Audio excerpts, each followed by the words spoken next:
Bonjour à tous, ici le vrai Seman, j'espère que vous allez bien. Eh bien non, aujourd'hui on se retrouve pas pour une critique sur le nouveau Scream parce que nous au Québec on a encore cette fameuse malédiction de rester chez nous et écouter tout ce qui sort sur les plateformes de streaming parce que nos cinémas sont malheureusement fermés. Donc voilà, c'est pour ça qu'il n'y a pas de critique de Matrix, Kingsman, etc.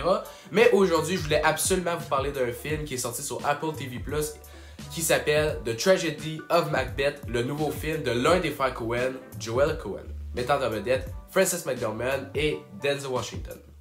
Donc, The Tragedy of Macbeth est adapté de l'histoire de Macbeth. Donc, ceux qui ne connaissent pas l'histoire, il y en a même plein de réalisateurs qui l'ont fait. Il y a Orson Welles qui l'a fait, il y a Polanski qui l'a fait. Et ce film-là raconte l'histoire d'un chevalier qui est très loyal au roi Duncan. Il s'appelle Macbeth.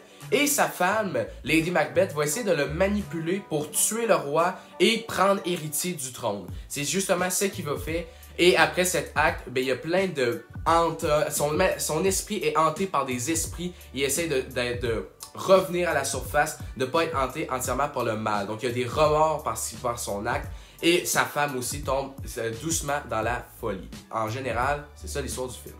Évidemment, The Tragedy of Macbeth va répondre aux attentes des fans. Ce film était une pure beauté. Et c'est même pour moi monté directement dans les films les plus marquants que j'ai vus de ces dernières années. Je m'attendais à beaucoup et j'ai été servi avec du meilleur, encore meilleur que ce que je pouvais imaginer. Je tiens toutefois à mettre une alerte, ceux qui ont un peu de la misère avec le style Shakespeare, parce que oui, c'est une adaptation d'une pièce de Shakespeare, et tout ce qui est un peu médiéval et l'univers assez médiéval et les dialogues sont assez nuancés, qui sont assez à double sens, vous allez pas aimer The Tragedy of Macbeth parce que c'est un film qui est quand même assez compliqué à comprendre. Même moi, je connaissais pas l'histoire de Macbeth, j'y allais en total freestyle comme on appelle.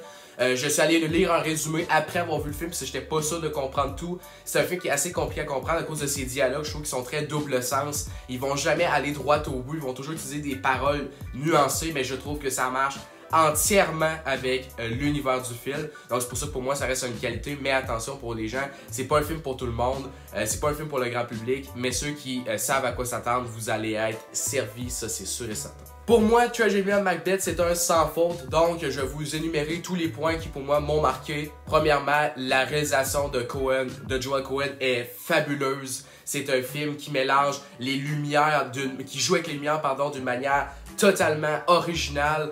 J'ai adoré parce que dans le fond, on va jouer avec les lumières pour représenter un peu Dieu, qu'est-ce qu'il observe par rapport à cette situation-là qui est mal. Donc j'ai adoré le noir et blanc qui vient un peu jouer avec ces thèmes-là. Après ça, j'ai adoré les jeux d'ombre, on va beaucoup jouer avec des spotlights. À un moment donné, je me souviens qu'il y a un plan où est-ce qu'il y a un personnage, puis le spotlight très blanc et tout autour c'est noir. J'ai adoré ce plan-là. Le noir et blanc est très crispy, très croquant. C'est vraiment, chaque image, c'est comme une œuvre d'art, une peinture. C'est magnifique. Le 4/3 marche énormément bien. Joel Coen s'en sort brillamment avec ce film-là. Aucune mauvaise idée de mise en scène avec ce film-là. Tout est incroyablement bien fait. Et encore meilleur que la mise en scène pour moi, le scénario de The Tragedy of Macbeth était brillant de A à Z. Ce qui m'a beaucoup marqué avec ce film-là, ce que j'ai adoré, c'est les thèmes. Dans le fond, Tragedy of Macbeth va parler de tyrannie, de folie, de jalousie. Après ça, ça va parler de tyrannie, de violence, de mal. Ça parle de énormément de choses. Et quand je regardais le film, j'avais tellement peur des personnages, et pas parce que c'est un film d'horreur, tellement que parce qu'ils sont tyranniques et tellement mauvais que tu crées pas d'empathie avec eux et à la fin t'as peur. Genre tu suis le film pis t'es comme wow, je suis pas bien. C'est pas un film facile à regarder parce que tu regardes le film et t'es pas bien. Genre c'est ça que j'ai adoré, je m'attendais vraiment pas à ça et j'ai été surpris. Vraiment, ça m'a jeté par terre.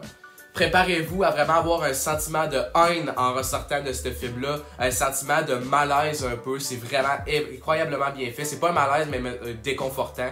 Vraiment, c'est vraiment un malaise dans le sens, qu'est-ce que je regarde là, c'est donc bien cruel, c'est un peu dans ce style-là. Donc les thèmes, je trouve qu'ils marchent super bien, l'univers du film aussi.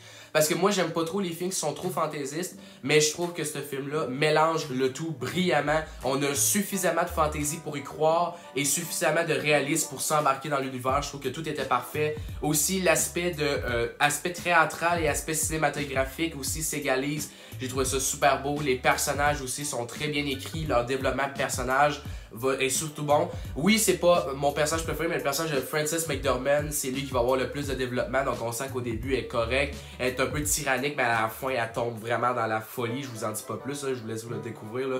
Mais c'est vraiment son développement de personnage là, aux petits oignons. Sinon, pour moi, il faut qu'on parle des performances. Donc, comme je vous ai dit, j'ai adoré les personnages du film, l'univers, le scénario, les dialogues, aussi le rythme du film. C'était vraiment bon. Le film dure 1h45, mais c'est suffisamment long pour bien développer, mais pas trop long justement pour s'endormir. C'était le rythme parfait, 1h45. Total. Mais là, pour les performances, la meilleure, c'est sûr, ça revient à Denzel Washington. Son interprétation de Macbeth était incroyable. Il joue énormément avec la colère. C'est pour ça que quand je vous disais que j'ai ressorti avec un sentiment de peur que le film, c'est surtout à cause de Denzel Washington. Parce qu'il devient tellement colérique à la fin que t'as peur, t'as vraiment, je peux pas le dire quand, je sais pas combien de fois je vais le dire, mais on a vraiment peur des personnages. Donc Denzel Washington, incroyable performance. Frances McDormand, elle brille l'écran comme d'habitude, même si c'est pas sa meilleure performance, elle est incroyable. Après ça, on a toutes les supporting cast aussi, qui est vraiment, vraiment génial. Fait que voilà, les performances sont toutes excellentes, tout le monde fait le taf.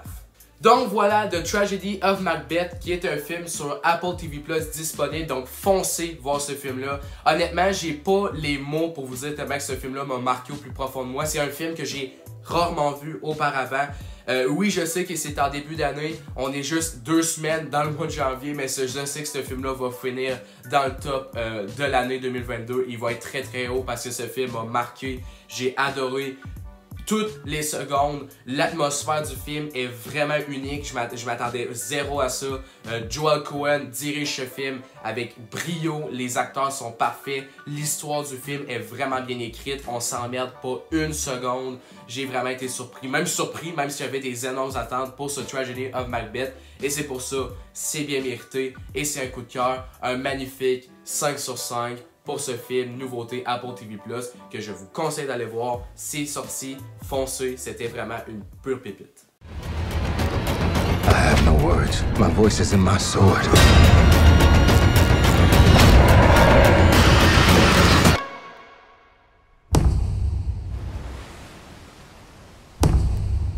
Donc voilà, c'est la fin de cette critique. J'espère que vous avez aimé. Si oui, n'oubliez pas de liker et de partager. On va se revoir pour d'autres critiques, j'espère bientôt.